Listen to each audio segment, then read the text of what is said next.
You probably think retiring in 15 years is unrealistic. Not because you haven't tried, but because you've never actually done the math all the way through. So let's make this very real, very fast.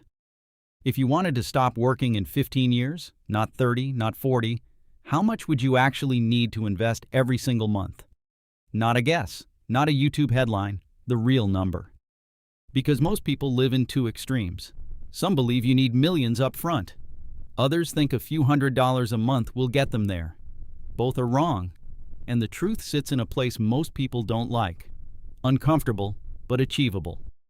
Now, before we go any further, let's define what retirement actually means here. Not yachts, not luxury, just freedom. About $4,000 a month. That's $48,000 a year. Enough to cover housing, food, healthcare, and your life, without needing a paycheck. So the real question becomes, how do you turn your current income into something that replaces itself? And more importantly, how much does that actually cost per month? Because once you see that number clearly, you can't unsee it. And it will change how you think about every dollar you spend. Stick with me until the end because I'm going to break this down step by step and show you the exact monthly number that puts you on track to buy back your time in 15 years. And if you're the kind of person who wants to understand the deeper mechanics behind money, not just surface-level advice, take a second to like the video and subscribe. It helps the channel. But more importantly, it tells me to keep going deeper like this. Now let's start with the one thing almost everyone gets wrong. Now that the question is clear, we need to define the target correctly, because this is where most people go wrong. They think retirement means becoming rich. It doesn't. Retirement, at least the kind we're talking about here, means one thing. Your investments generate enough income to replace your life. Not upgrade it, not exaggerate it, just sustain it. So let's define it precisely. You sit down and look at your real monthly expenses. Rent or mortgage, food, transportation, healthcare, a few extras that make life feel like life. And you land somewhere around $4,000 per month. That's $48,000 per year. Now here's where the math simplifies everything. If your portfolio can safely generate that income, you are financially free. And one of the most widely used frameworks for this is the 4% rule, meaning you can withdraw 4% of your portfolio each year without running out of money over time. So if you need $48,000 per year, you divide that by 0.04, and what you get is $1.2 million. That's the real target, not a vague idea, not a dream, a number. And yes, it sounds big, but here's the shift most people never make. You're not trying to become a millionaire for status. You're building a machine that produces income. That's it. And once you start thinking like that, everything changes. Because now the game is no longer about chasing money. It's about designing a system that replaces your paycheck. And the faster you want that system to work, the more intentional your inputs need to be. Which brings us to the part almost everyone ignores. Now here's where most plans quietly fall apart. Not because people don't invest, but because they believe the wrong numbers. You've probably heard it before. The market returns 8%, maybe 10% per year. And technically, that's true. But that's not what you actually keep. Because real life sits in the gap between theory and reality. Inflation eats into your purchasing power. Taxes take a portion of your gains. Fees quietly drag your returns down. So that 8% or 10% you see on paper is not what funds your life. What matters is your real return. What's left after everything. Now, to be fair, and this is important, not everyone is impacted the same way. If you're investing through a Roth IRA, your withdrawals in retirement can be tax-free. If you're using a 401k, you defer taxes now but pay later. If you're in a taxable brokerage account, you're exposed along the way. So yes, structure matters. And this is where a lot of people online either oversimplify or go too far in the other direction. Some assume full 10% forever. Others subtract everything and end up overly pessimistic. The reality usually sits in the middle. A reasonable long-term expectation? somewhere around 4% to 6% real return, after inflation, after friction. And that difference between what you think you'll earn and what you actually keep is everything. Because over 15 years, a few percentage points isn't a detail. It's the difference between being close and being completely off target.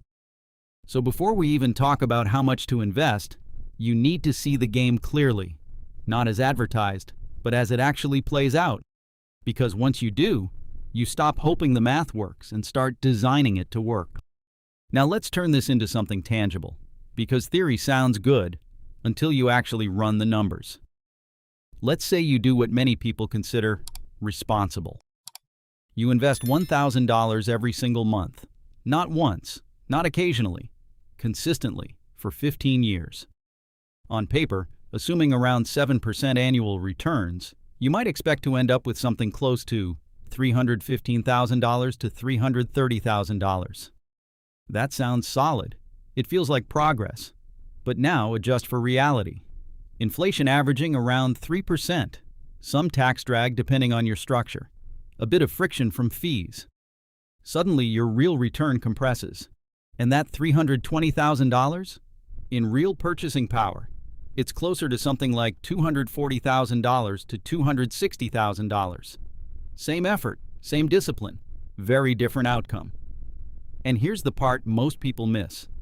That gap doesn't just affect your final number, it affects what that number can actually do for you. Because $250,000 invested at a 4% withdrawal rate generates about $10,000 a year. That's roughly $830 a month. Not even close to the $4,000 target we defined earlier. So even though you did everything right, you invested consistently, you stayed disciplined, you're still far from replacing your income, and that's not failure. That's clarity. Because now you can see the real shape of the problem. It's not about starting, it's about scale. And once you understand that, you stop guessing and start adjusting. So now you understand the gap. Let's explore what actually happens across different strategies. Same time horizon, same discipline, different outcomes. Start with something conservative. High-yield savings, treasuries, safer bonds. Let's assume around 5% annual returns. If you invest $1,500 per month for 15 years, you might end up somewhere around $400,000 before inflation. Adjusted for real purchasing power, that's closer to $300,000. At a 4% withdrawal rate, that gives you about $12,000 per year, roughly $1,000 a month. You've built something stable, but it doesn't replace your life. Now move one level up. Real estate investment trusts, REITs. They tend to yield between 4% and 6%, and they often adjust with inflation over time. Same $1,500 per month. After 15 years, you're looking at roughly $450,000 to $500,000. That translates into about $1,500 to $2,000 per month in income. Now you're covering serious expenses, but still not full freedom. Then we step into equities, broad index funds tracking the U.S. market, historically around 7% real return over long periods. With $1,500 per month for 15 years, you could reach something like $550,000 to $650,000. That portfolio might generate $2,200 to $2,600 per month. Now you're getting close, but still below the $4,000 target. And that's the key realization. Even with solid returns, even with consistency, at this level of contribution, you don't quite get there, not in 15 years. So the question becomes unavoidable. If $1,500 isn't enough, what is? So let's stop circling around it and answer the question directly. If your goal is to reach around $1.2 million in 15 years, enough to generate roughly $4,000 per month, how much do you actually need to invest? Running the numbers with a realistic range of returns, the answer lands here, between $2,500 and $3,500 per month, consistently, for 15 years. That's the real number, not $200, not $500, not even $1,000. And this is exactly where most people disconnect. Because the moment they hear that range, they either dismiss it as impossible or assume this only works for high earners. But look at it from a different angle. At $2,500 per month, you're investing $30,000 a year. At $3,500, that's $42,000 a year. Over time, combined with compounding, that's what builds the engine.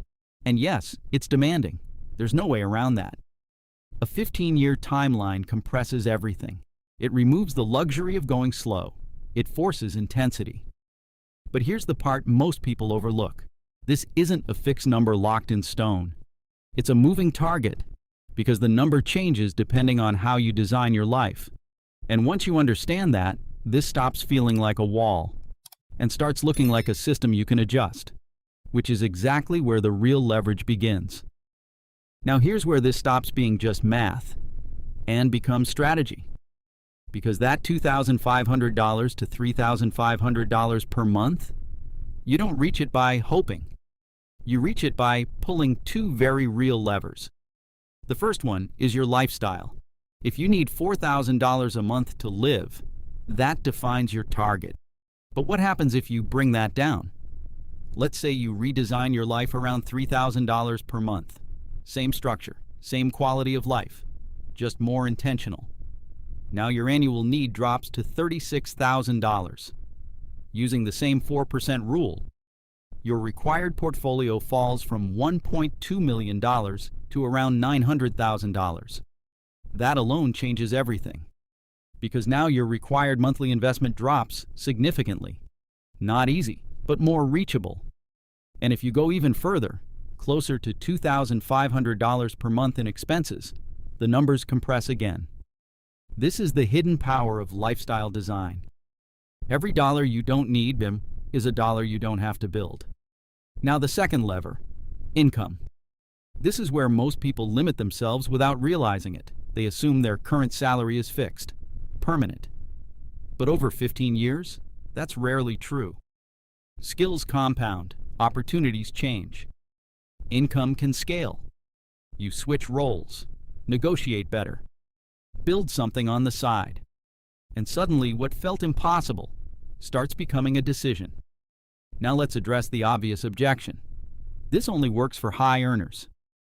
Not exactly. High earners have an advantage, yes, but the real advantage isn't income alone. It's the gap between what you earn and what you keep. That gap is something you can influence, even if you're starting smaller. Because this is not about perfection, it's about direction. And once both levers start moving together, lower expenses and higher income, the entire path starts to compress. Now here's the part that decides everything. Not the math, not the strategy. Execution. Because the numbers we just went through, anyone can calculate them. But very few people follow them long enough to see the result. And that's where most plans break. Not in year 1, not in year 2, but somewhere in the middle, when progress feels slow, when life gets expensive, when the market pulls back, and consistency starts to slip. That's why this isn't just an investment problem. It's a behavioral one. You don't win by knowing more. You win by continuing longer. And if you stay consistent, something interesting starts to happen. Around year 7, 10, 12, the weight begins to shift. At first, you are carrying everything. Your contributions drive the result. But over time, your portfolio starts generating returns that rival what you invest, and eventually, surpass it. That's the moment compounding takes over. That's when the system starts working harder than you do. And the people who reach that point, they're not smarter, they just didn't stop. So the real question becomes, how do you make sure you don't stop? You remove friction. You automate everything. Automatic transfers from your paycheck. Automatic investing into your portfolio. Automatic reinvestment. No decisions, no hesitation. Because willpower fades, but systems don't. And when you put it all together, a 15-year plan stops being overwhelming and becomes a repeatable process. So here's the reality. Retiring in 15 years is possible, but it's not comfortable. It requires trade-offs, discipline, clarity. And most people will never do it. Not because they can't, but because they won't stay consistent long enough. So now you know the number, you understand the system. The only thing left is the decision. Are you going to build it or keep guessing? If you made it this far, you already think differently than most.